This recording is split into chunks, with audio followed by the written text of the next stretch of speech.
સ્વાગત છે તમારું એક અમારા ફરી નવા બ્લોગની અંદર। અત્યારે 4:30 વાગે અમે બ્લોગ સ્ટાર્ટ કર્યો છે ને આજે અમે બધા જઈ રહ્યા છીએ ટપકેશ્વર મહાદેવજીના મંદિરે। તો ચાલો બ્લોગમાં કન્ટિન્યુ બન્યા રહેજો।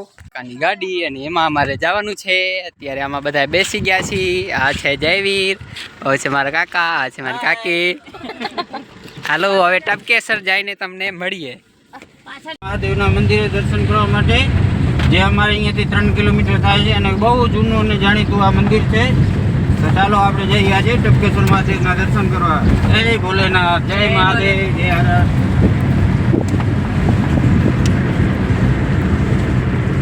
દેખો શેઠ સુધી આ મહાદેવના મંદિર માટે રોડ બનાવેલો છે। બરોબર જ બોલે, બોલો બોલો તમે તમારે। આ મચે મિસ્ટેક કરેલી હતી ત્યારે ને ત્યારે શું બોલતો જ બોલવા નથી। આજે આપણે જે જઈ રહ્યા છીએ તે મિની ગિરનાર તરીકે અમારા ગામમાં પ્રખ્યાત છે અને એમાં અહીં શિવજીના ઘણા મંદિરો આવેલા છે।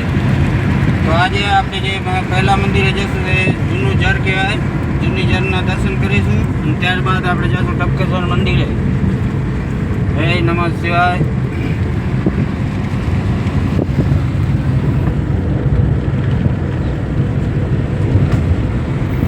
ગાઈસ આજે એક બ્લોગર બેઠો છે, આ છે જયવીર। એની પણ ચેનલ છે, એને પણ સબસ્ક્રાઇબ કરી નાખજો। એ અત્યારે માણસ છે ઘણા એટલે શરમાઈ રહ્યો છે। કાઈ નથી શરમાતો એલા મને દેખાય અહીંયા તો જીવ પાસે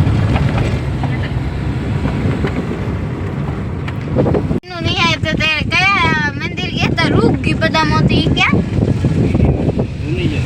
આ તો હું જા હો બાબા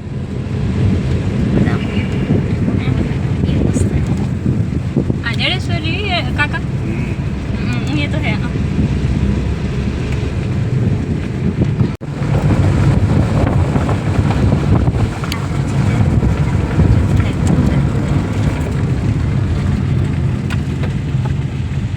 તો ગાઈસ અત્યારે અમે જૂની ઝરે પહોંચી ગયા છીએ અને આ જે છે મને શ્રાવણ મહિનો રહું છું એટલે આજે હું દર્શન કરવા આવ્યો છું મારા કાકા ભેગો। અને આગળનું બધું મારા કાકા સમજાશે તમને, એ પણ આવશે બ્લોગમાં, એ બધું સમજાશે તમને। અને આ છે મારા કાકા। નમસ્કાર મિત્રો, આજે આપણે આવી ગયા છીએ જૂની ઝરની જગ્યાએ જે અમારા નીલપરા અને બાદરગઢની વચ્ચે આવેલી જે જગ્યા છે અને ખૂબ ઘણા વર્ષો જૂની જગ્યા છે। તમે અહીંયા જે શિવલિંગ છે એ પોતમાતું જે પ્રગટ થયેલું છે અને ત્યાં ઘણા વર્ષોથી તપસ્યા અને ઘણા ઋષિ મુનિઓ પણ અહીંયા તપસ્યા કરી ગયા છે, જેના માટે તમને આજનું મંદિરનું એ શિવલિંગ અને તમને બધું દેખાડીશું।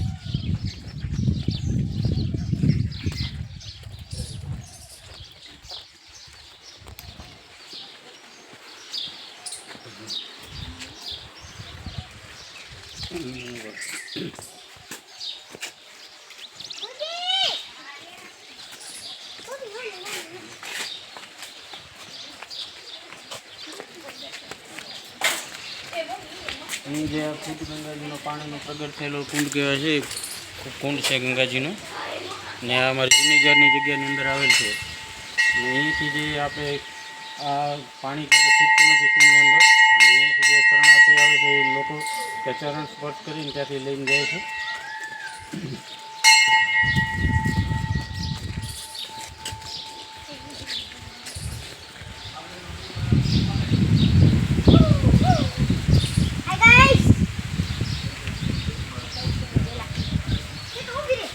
અત્યારે શ્રાવણ મહિનાનો પવિત્ર માસ ચાલી રહ્યો છે ત્યારે આ અમારા નીલપરા ગામની અંદર આવેલ જે જૂની ઝરની જગ્યાનું શિવલિંગ છે તમને દેખાડું છું દર્શન માટે। ત્યારે શિવલિંગ છે એવું ઓટોમેટિકલી પ્રગટ થયેલું છે। અહીંયા ચારો બાજુ ડુંગરોની વચ્ચે આવેલું આ શિવલિંગ છે। અહીંયા જળનું ક્યારેય ખૂટતું નથી એટલા માટે અહીંને મંદિરને જડેશ્વર મહાદેવ તરીકે દેખાડવામાં આવે છે। બોલ હવે। તો ગાઈસ તો અત્યારે આપણે શિવલિંગના દર્શન કરી લીધા છે। તો આપણે અહીંયાથી અત્યારે અહીંયા માતાજી તને અહીંયા થોડોક બગીચો છે ચડાવેલો હોય તો આપણે તમને એ પણ દેખાડવું એટલે બ્લોગમાં કન્ટિન્યુ બન્યા રહેજો। એટલે જો તમને બ્લોગ પસંદ આવે તો લાઈક શેર સબસ્ક્રાઈબ કરતા હોય અને સબસ્ક્રાઈબ કરવાના ભૂલતા નહીં। તો ગાઈસ આપણાને હવે દેખાડી તમારે બગીચો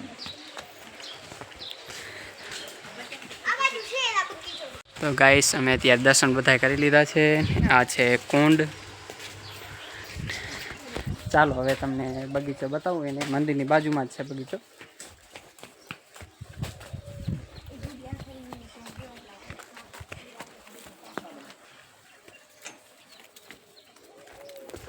તો ગાઈસ આ છે મંદિરનો બગીચો.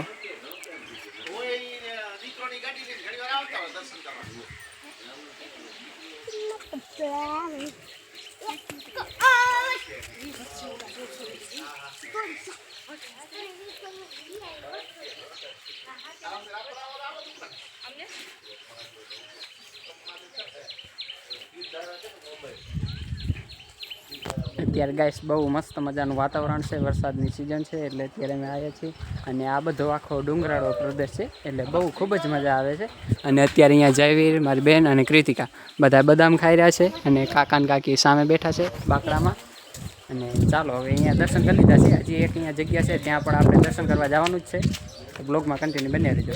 આપણે દર્શન કરીને ગયા, હવે જઈ રહ્યા પાછા હવે બીજા મંદિરે. તો બ્લોગમાં કન્ટિન્યુ રહેજો.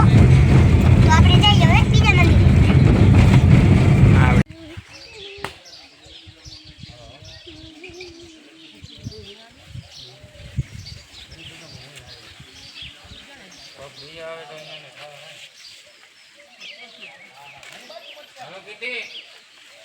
ગાઈસ આ આખી મંદિરની જગ્યા છે.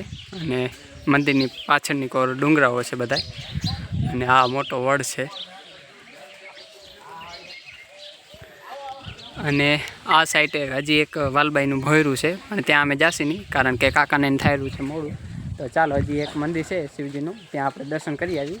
તો વ્લોગમાં કન્ટિન્યુ બન્યા રહેજો.